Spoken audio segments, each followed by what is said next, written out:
Hello viewers, welcome back to my channel cooking studio by Rishita. আজকে আমি আপনাদেরকে সম্পূর্ণ নতুন এবং ইউনিক একটি নাস্তা রেসিপি তৈরি করে দেখাবো। তা হলো পটেটো চামচা। এই চামচাটা তৈরি করা একদমই সহজ। উপরে থাকবে ক্রিস্পি আর ভিতরে থাকবে আলুর পুরে ঠাসা। খেতে অসম্ভব মজার হয়। আপনারা চাইলে বিকেলে নাস্তা কিংবা বাচ্চাদের টিফিনের জন্য তৈরি করতে পারবেন। তো চলুন আমরা মূল রেসিপিটা দেখতে থাকি।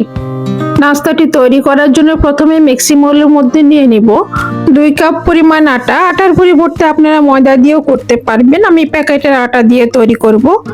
তারপর দিব স্বাদ মতো লবণ আর 3 টেবিল চামচ রেগুলার রান্নার তেল।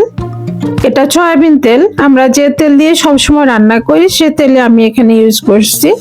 এখানে তেলের পরিমাণটা একটু বেশি দিতে হবে, কারণ এটা অনেক বেশি ক্রিস্পি হবে তাই।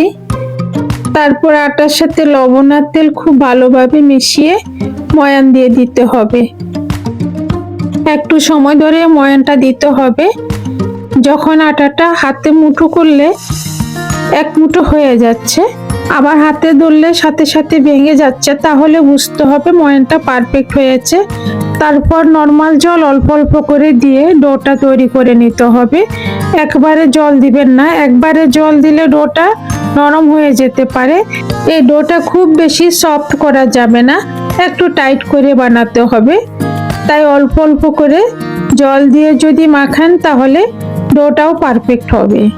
এখন ঢাকনা দিয়ে ঢেকে 20 মিনিটের জন্য রেস্টে রেখে দিব। এদিকে আমি গ্যাস অন করে প্যানের মধ্যে পরিমাণ মতো তেল দিয়ে দিয়েছি। তার মধ্যে দিচ্ছি 1/4 চা চামচ জিরা। জিরাটাকে হালকা নেড়ে ছেড়ে এর মধ্যে দিয়ে দিব পেঁয়াজ কুচি। বড় সাইজের আমি 2টা পেঁয়াজ কুচি করে দিয়েছি। পেঁয়াজগুলো জাস্ট 1 মিনিটের মতো নেড়ে ছেড়ে হালকা একটু ভেজে নিব।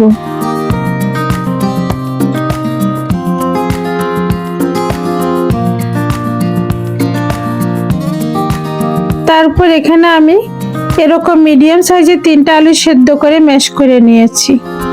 যদি বড় হয় তাহলে 2টো আলু দিলেই হবে। ম্যাশ করা আলুগুলো পেঁয়াজের উপরে দিয়ে দিব।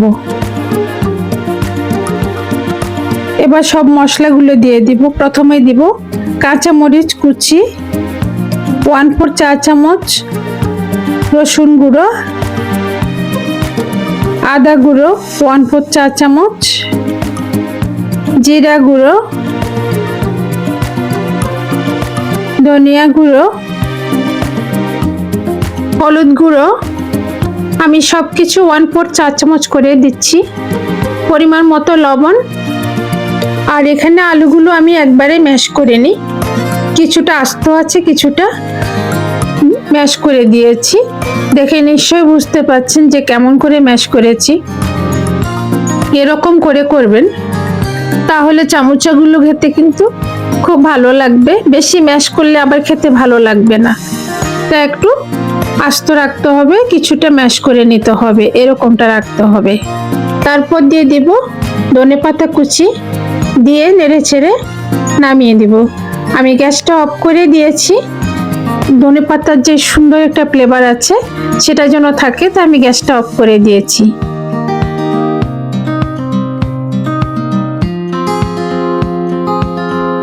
এদিকে আটার ডোটাও সফট হয়ে গেছে।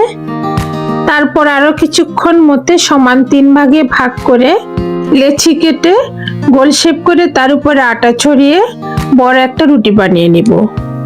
চামচার এই ডোটা কিন্তু এরকমই একটু টাইট করে তৈরি করতে হবে। এরকম টাইট করলে রুটি বেলতে খুব সুবিধা হবে, চামচাগুলোও পারফেক্ট হবে। দেখবেন রুটি বেলার সময়তে আপনি খুব ভালোভাবে রুটিটা বেলতে পারবেন। খুব বেশি নরম হলে কিন্তু আপনি রুটিটা এরকম ধরে ধরে বেলতে পারবেন না। এজন্য ডোটা একটু টাইট রাখবেন।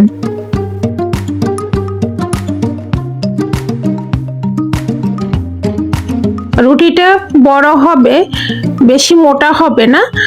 সাধারণ রুটির চাইতে একটু মোটা হবে। খুব বেশি পাতলা করলেও আবার হবে না,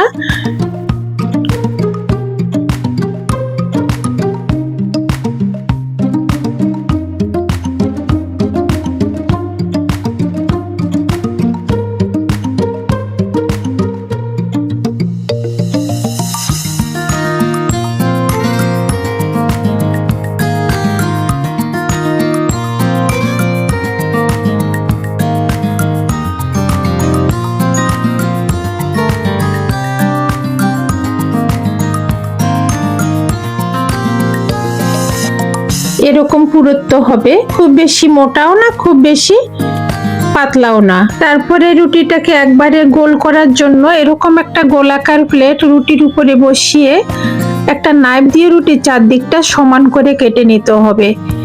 এই সমুচাগুলো তৈরি করার জন্য রুটিটা একদমই গোল হতে হবে, তা না হলে সমুচাগুলো তৈরি করা যাবে না। আবারও নাইফ দিয়ে মাঝ বরাবর লম্বা করে কেটে নিচ্ছি। আমি 6 ভাগে ভাগ করে কেটে নিচ্ছি। প্রত্যেকটা পিস একই সমান হবে, প্রত্যেকটা চামচা একই সমান হবে। তারপর আগে থেকে তৈরি করে রাখা আলুর পুর দিয়ে দিব, প্রত্যেকটা পিসে দিয়ে দিব, তারপরে ভাজ করব। এই চামচাগুলো এভাবে বানিয়ে ডিপ ফ্রিজে সংরক্ষণ করতে পারবেন। প্রথমে চামচাগুলো একটা ট্রেতে করে ডিপ ফ্রিজে কিছুক্ষণের জন্য রেখে দিবেন। যখন একটু শক্ত হয়ে আসবে চামচগুলো, তখন এয়ারটাইট কন্টেনারে একসাথে রেখে দিবেন ডিপ ফ্রিজে আবার, তাহলে আর একটার সাথে একটা লেগে যাবে না। আর যখন খাবেন তখন ডিপ ফ্রিজ থেকে বের করে সাথে সাথে ভেজে খাবেন, দেখবেন একই রকম টেস্ট পাবেন। এখন চামচাগুলো ভাজ করে নেব। উপরে একটু জল লাগিয়ে নিচ্ছি, দুই দিক থেকে দুটা দিয়ে এভাবে ভাজ করে নেব। আমি খুব আস্তে আস্তে দেখাচ্ছি বোঝার সুবিধার্থে। তারপর আলুগুলোকে একটু সমান করে আবারও আমি জল লাগিয়ে নিচ্ছি। তারপর এটা মুখটা বন্ধ করে দিব।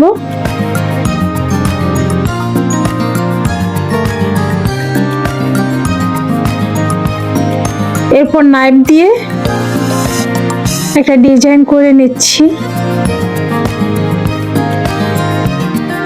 দুই দিক থেকে দুই দিকে কেটে নিব এভাবে।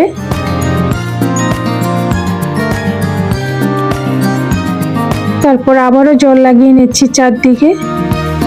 এই জলটা যদি না লাগান তাহলে কিন্তু ফুলে যাবে, এর জন্য জলটা অবশ্যই লাগাতে হবে। তারপরে এভাবে ভাজ করে দিব। এই তো একইভাবে আমি দুটা চামচা বানিয়ে নিয়েছি। আমি আরো একটা দেখিয়ে দিচ্ছি আপনাদেরকে বোঝার সুবিধার্থে। আমি খুব আস্তে আস্তে দেখাচ্ছি।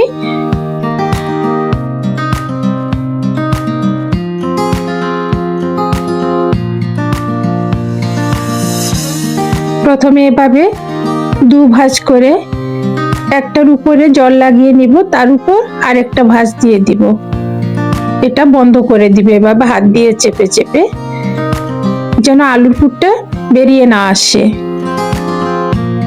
তারপর মুখে এভাবে সমান করে এভাবে আবারও জল লাগিয়ে মুখটা বন্ধ করে দিব।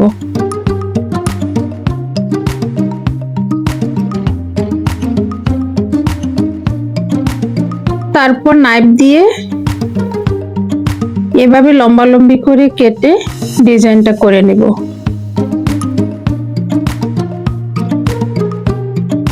আমি জুম করে দেখাচ্ছি যেন বুঝতে পারেন।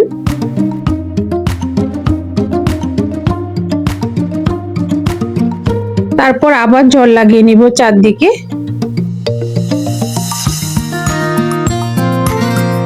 এরপর এভাবে উল্টিয়ে ভাঁজ করে দিব। হাত দিয়ে চেপে চেপে একটু সমান করে দিব। আর চামচাগুলো দেখতে এমন হবে। ডিজাইনটা কত সুন্দর দেখাচ্ছে, তাই না? আমি সবগুলো চামচা তৈরি করে নিয়েছি। এখন ভাজার পালা, নিয়ে যাচ্ছি ভাজতে। ভাজার জন্য এখানে প্যানের মধ্যে আগে থেকে পরিমাণ মতো তেল দিয়ে গরম করে নিয়েছি। এখন চামচাগুলো একটা একটা করে দিয়ে এপিট ওপিট করে উল্টিয়ে ভেজে নেব। আর গ্যাসের ফ্লেমটা অবশ্যই মিডিয়ামে রাখতে হবে, তা না হলে চামচগুলো ক্রিস্পি হবে না, যে মুচমুচে যেমন হয় তেমনটা হবে না, উপর দিকটা পুড়ে যাবে। তা গ্যাসের ফ্লেমটা মিডিয়ামে রেখে এপিট ওপিট করে বারবার উল্টিয়ে দিয়ে গোল্ডেন ব্রাউন কালার পর্যন্ত ভাজতে হবে। সুন্দর একটা উপরে গোল্ডেন ব্রাউন কালার যখন হবে, তখন একটা স্ট্যান্ডের মধ্যে নিয়ে তেল ঝরিয়ে সার্ভিং ডিশে তুলে নেব। আর সব বন্ধুদের কাছে আমার ছোট্ট একটি অনুরোধ, আমার রেসিপিগুলো যদি আপনাদের কাছে ভালো লাগে প্লিজ আমার চ্যানেলটি সাবস্ক্রাইব করে আমাকে সাপোর্ট করবেন। সবাইকে অসংখ্য ধন্যবাদ, সবাই ভালো থাকবেন।